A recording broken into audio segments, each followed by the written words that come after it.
Are you ready? ఇలా జీవించడం కంటే మరణించడమే మంచిది. ఇలా జీవించడం కంటే మరణించడమే మంచిది.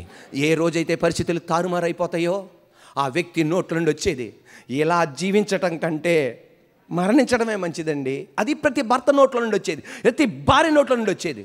ఇలా జీవించడం కంటే మరణించడం మంచిది. మంచి ఇంట్లో ఉన్నావు కానీ అన్నీ అమ్మేసుకున్నావు, నేలమట్టం అయిపోయావు. హృదయంలో ఉండే మాట ఏంటి తెలుసా? ఇలా జీవించడం కంటే మరణించడమే మంచిది. మంచి ఉద్యోగం చేస్తున్నా, ఉద్యోగం పోయింది. ఇలా జీవించడం కంటే మరణించడమే మంచిది. ఇలా జీవించడం కంటే మరణించడమే మంచిది. యూదా ఇస్కరియోతు అనుకుంది, ఇలా జీవించడం కంటే మరణించడమే మంచిది. యాకోబుకి 2 భార్యలు, లేయా, రాహేలు. అప్పటి కాలంలో, ఇప్పుడు ఒకళ్ళే. రాహేలు ఏముంది తెలుసా? Give me children or let me die. పిల్లల్ని ఇస్తావా లేకపోతే చచ్చిపోమంటావా? ఇలా జీవించడం కంటే, పిల్లలు లేకుండా జీవించడం కంటే మరణించడమే బెటర్. అన్న అనుకుంది, ఇలా జీవించడం కంటే మరణించడమే బెటర్. రిబేకా అనుకుంది, ఇలా జీవించడం కంటే మరణించడమే బెటర్. ఈ రోజున పరిస్థితులు తారుమారైపోయి ఏమీ అర్థం కాక, ఏంటో అర్థం కాక ఇలా జీవించడం కంటే మరణించడమే మంచిది. ఒక తల్లి అంటుంది, 3 ఆడపిల్లలయ్యా, వాళ్ళ నాన్న లేడయ్యా, వాళ్ళ నాన్న ఉంటే కనుక ఏదో ఒక దారి అయ్యేవాళ్ళు. 3 పిల్లలు, 3 కలిసి పిల్లలు ఏమన్నారు తెలుసా? మమ్మీ ఇలా జీవించడం కంటే 4 చచ్చిపోదాం మమ్మీ. నో, దేవుడు కార్యం చేశాడు. 3 బిడ్డలకి దేవుడు దారి చేశాడు. దేవుని స్తోత్రం. ఇలా జీవించడం కంటే మరణించడం మంచిది. పరిస్థితులు తారుమారైపోతున్నప్పుడు నీ నెరిగిన వాడు ఒక ఆయన ఉన్నాడు. నీ దీపాన్ని నువ్వు ఆర్పివేయద్దు. ఇలా జీవించడం కంటే మరణించడం మంచిది. కట్టబడిన స్థితిలో కట్టబడిన గాడిద పిల్ల ఇలా జీవించడం కంటే మరణించడమే మంచిది. నో, నీకొక టైం నేను ఇచ్చి ఉన్నాను. అపాయింటెడ్ టైం నీకు ఇచ్చి ఉన్నాను. సరైన సమయం నీకు ఇచ్చి ఉన్నాను. Praise the lord. యోబు భార్య ఒకే ఒక మాట అంది, దేవుని తిడి చచ్చిపోండి. ఒక చరిత్రకారుడు రాస్తున్నాడు, ఆమె ఆ మాట అనడంలో తప్పు లేదంట. ఎందుకు తెలుసా? తన భర్తతో సహకరించని భార్య అని మనం అనుకుంటాం, కాదంట. ఆయన రాస్తే అప్పుడు నాకు అర్థమైంది, అబ్బా, ఆమె సహకరించే భార్య గనక ఇన్ని ఒంటెలను, గాడిదలను, గొర్రెలను మెయింటైన్ చేయగలిగింది. ఎందుకంటే తన భార్య సహకరించింది కనుక. 10 మంది పిల్లలను కాపాడగలిగింది తన భార్య సహకరించింది కనుక. పరిస్థితి తారుమారైపోవడం వలన ఇలా బతకటం కంటే చావటం మేలండి. ఆమె ఉద్దేశం ఏంటి తెలుసా? భూమి మీద ఆశీర్వాదాలు ఉంటేనే దేవుడు ఉన్నట్టు. మనకు ఆశీర్వాదాలు లేకపోతే దేవుడు లేనట్టు. ఈరోజు అనేక మంది నాస్తికులుగా మారడానికి గల కారణం ఏంటి తెలుసా? ఎథీస్టులుగా మారడానికి గల కారణం ఏంటి తెలుసా? దేవుడు లేడు అని చెప్పడానికి గల కారణం తెలుసా? వాళ్ళ పరిస్థితులు తారుమారైపోవడం వలన, వాళ్ళ ఇంట్లో ఏదో గందరగోళం అయిపోవడం వలన దేవుడు లేడు, ఎవరు లేడు అంటే. యోబు భార్య కాన్సెప్ట్ ఏంటంటే, మనకు ఆశీర్వాదాలు, ఆరోగ్యం అన్నీ ఉంటే పైన దేవుడు ఉన్నట్టు, అది లేకపోతే దేవుడు లేనట్టు. కానీ యోబు అన్నాడు, ఎక్కడికి అక్కడికి ఏ మ్యాచింగ్ చేయకు. ఇక్కడ ఆశీర్వాదాలు ఉన్నా ఆయన ఉన్నాడు, ఆశీర్వాదాలు లేకపోయినా ఆయన ఉన్నాడు. నా నమ్మకం నా ఆస్తి మీద, పదవి మీద, ఉద్యోగం మీద, వివాహం మీద, పిల్లల మీద కాదు, సంఘం మీద కాదు, విశ్వాసాల మీద కాదు, పాస్టర్ గారి మీద కాదు, దేవుడి మీదే నా ఆశ్రయం. హల్లెలూయా. ఇలా జీవించడం కంటే మరణించడమే మంచిది. Stop it. ఆపే. హల్లెలూయా. భార్యాభర్తలు 3 ఆడపిల్లలు. ఫస్ట్ పాపకి పెళ్ళయింది, రెండో పాపకి పెళ్ళయింది, మూడో పాపకి పెళ్ళి పీటల మీద కూర్చుంది పాప. అబ్బాయి రాడు, ఫోన్ చేసి చెప్పాడంట కబురు సల్లగా, నేను ఇంకొక అమ్మాయిని పెళ్లి చేసుకున్నాను, మీ అమ్మాయిని పెళ్లి చేసుకోవట్లా. కళ్ళుదిరి పడిపోయాడు నాన్న. ఆ పాపను ఇంటికి తీసుకొచ్చేశారు. ఇలా జీవించడం కంటే మరణించడమే మంచిది. దేవుడు వాక్యం ద్వారా ఆదరించాడు. వాక్యం ద్వారా దేవుడిని ఆదరిస్తున్నాడు అంటే దానికి అర్థం దేవుడు కార్యం స్టార్ట్ అయింది అని అర్థం. వాక్యం ద్వారా నిన్ను నిలబెడుతున్నాడంటే దేవుని కార్యం ఆల్రెడీ స్టార్ట్ అయిపోయింది అని. స్టార్ట్ అవడం కాదు, స్టార్ట్ అయిపోయింది. అది దారిలోనే ఉంది, గుమ్మం దగ్గరే ఉంది. అది ఈరోజు నీకు కనబడును గాక.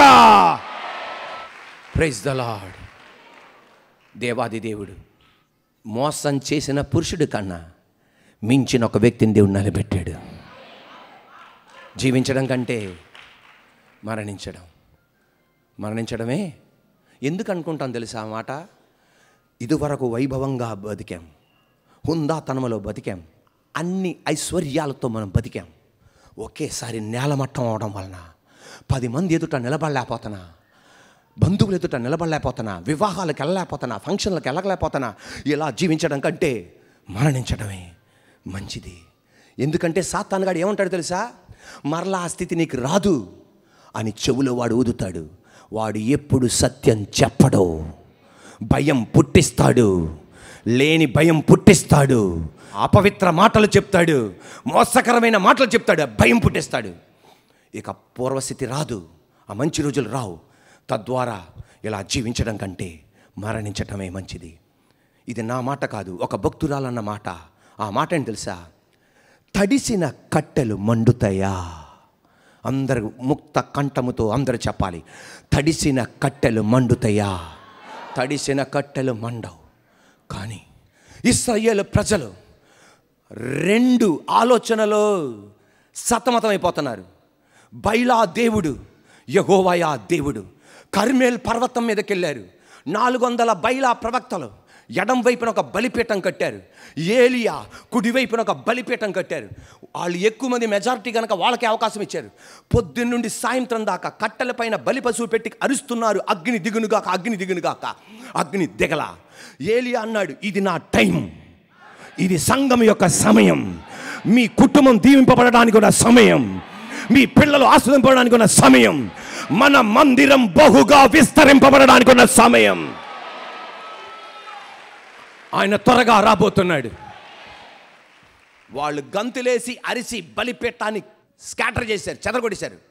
12 రాళ్లను పెట్టాడు. ఆమేనండి.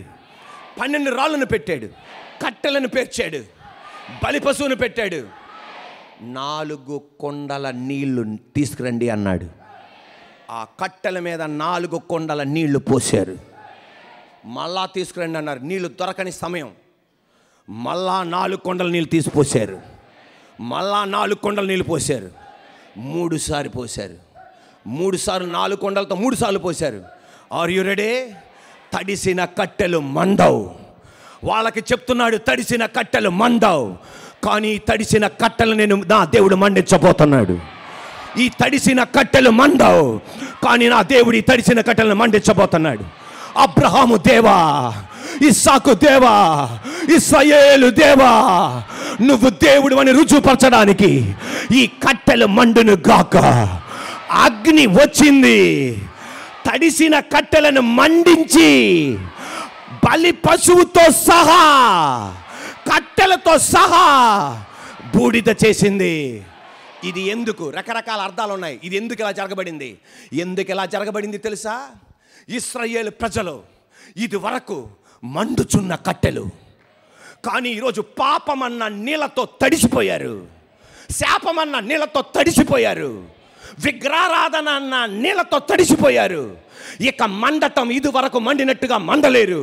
కానీ దేవుని అగ్ని పాపపు నీళ్ళ కన్నా గొప్పది, శాపపు నీళ్ళ కన్నా గొప్పది, విగ్రహారాధన నీళ్ళ కన్నా గొప్పది.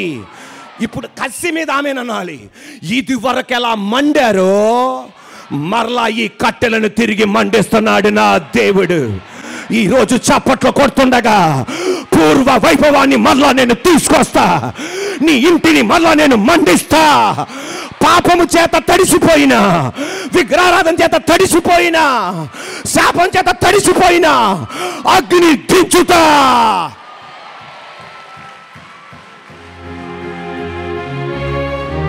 మరలా నేను మండిస్తా. మరలా కుటుంబాలని మండిస్తా, మరలా పిల్లల్ని మండిస్తా, మరలా సంఘాన్ని మండిస్తా. సరిపోలా?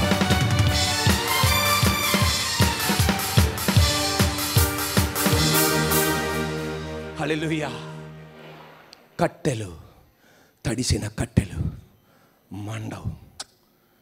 ఈ ఫైర్కున్న గొప్పతనం పాపపు నీళ్ళ కన్నా పవర్ కలిగింది, శాపపు నీళ్ళ కన్నా పవర్ కలిగింది,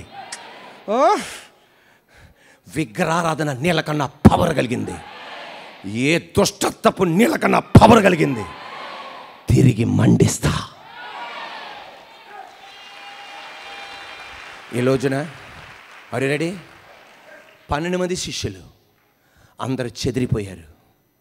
భయమన్న నీళ్ళతో తడిసిపోయారు, నిరుత్సాహమన్న నీళ్ళతో తడిసిపోయారు, రేపటి రోజు ఏంటి అన్న భయంతో తడిసిపోయారు. తడిసిపోయిన కట్టెలు మండవు, 120 మంది కట్టెలు మండవు.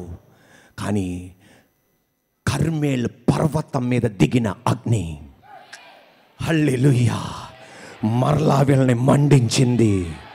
ఆ దీపాన్ని ఎవరు ఆర్పలా. ఆ మంట, ఆమేనండి, ఆ మంట తోమా ద్వారా మనందరినీ మండిస్తూనే